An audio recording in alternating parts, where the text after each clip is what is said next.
Today I want to show you how to make one of my very favorite soups. It's sweet potato soup. Here in the South we have tons of sweet potatoes and I'm always looking for ways to use them up.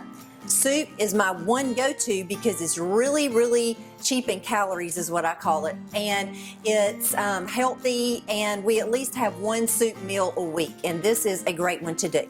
The first thing I'm going to do is put my chopped sweet potatoes and pears, which they're in season together, so always when things are in season together I like to cook them together, into the oven. I've got one in the oven already, and it's about 5 sweet potatoes to 1 pear. Put a little salt and pepper and drizzle a little olive oil on it, and put your pan into a 425 degree oven. You'll leave that in the oven on 425 degrees for about 25 minutes, and then they'll be easily pierced through with a fork and they're ready. The next thing to do is to get your aromatics going. I'm just putting a little bit of olive oil into my big pot, a stock pot. You can use any kind of stock pot you want to, and I'm going to put it on medium to low heat. I don't really want to saute these, I really just want to sweat them. So I'm putting in an onion and some celery. I'm going to put a little salt and pepper. I'm going to put a little bit more olive oil in the pan. Okay? When those are about 3 minutes in, I'm going to put the garlic in. Normally, you have croutons in soups, but I'm going to do a little bit better than that today, and it is going to be amazing, the end result of this sweet potato soup. I'm going to fry a few thinly sliced sweet potatoes along with basil and some red peppers from the garden. All of this is in season right now. It's just amazing. You can just go out to the garden and bring it in. When your oil reaches about 350 degrees, that's the time to put in your basil. We're going to get this oil really good and tasty to fry up the rest of our sweet potatoes and our peppers. Now it's going to pop a little bit, so you might want to stand back away from the oven. These are so good though. It's worth all the popping. Doesn't take but a minute to get these crunchy, and you don't want to burn them. So when you see the color change, go ahead and get them out. And it's only going to take about 2 minutes per sweet potato to get them fried up. They may look a little dark, but they won't taste dark. It's going to taste nice and crunchy and give that crunch you need to go with a smooth soup. When there's just a little bit of orange left on the sweet potato, that's the time to get them out, and they'll be really nice and crunchy. Now it's time for the peppers. I have a lot of red peppers, and in my next video I'm going to be doing a red pepper jam. Now these are going to pop a little bit too. It's time to put the garlic in.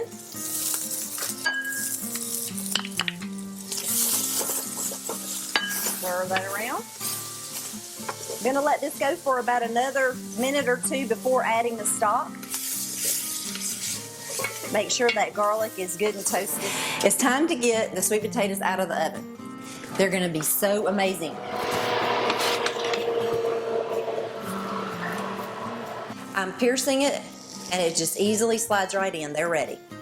Put your sweet potatoes and pears straight into the pot with your onions and celery and garlic. Pour in stock. If you want it extra silky and smooth, just use water. Pour in a little cream. Bring that to a boil, and then quickly to a low simmer. Put a little bit of ginger, about a quarter teaspoon of ginger, or if you like more, put more in there. This is going to give it a little bit of bite. A little bit of nutmeg, about a quarter teaspoon again. All right, I brought this up to a temperature where it's warm or it's hot. I'm going to put it right into my Hamilton Beach Professional Series blender. Now, if you have 2 people that you're doing this for, this blender is awesome because it's going to get it extra smooth. But if you're like me and you have a family of 9 you're feeding every day, I like to sometimes use my immersion blender, but I do want to show you this because this is an awesome blender. It's also pretty quiet if you are when you're using a blender and you're trying to do a really smooth soup, you need to let your blender go for about 2 minutes. I know that sounds like a long time, but that gets it completely smooth. All right, this is super smooth and super delicious looking. All right, I'm just gonna pour a little bit into my bowl, and then I'm gonna garnish with a couple of basil leaves. Crunchy basil leaves, do you hear that? I don't know if you can hear this or not, but it's snappy.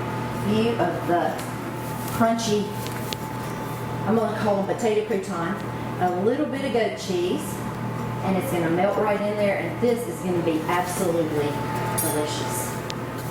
Forgot my jalapeno. Cannot forget that. First of all, it adds a lot of color, and it adds a lot of flavor. This recipe is in my new cookbook, Harvest, and it will be out early January 2017. Subscribe to my channel if you want more recipes like this, or to my website, stacylynharris.com or gaminggarden.com.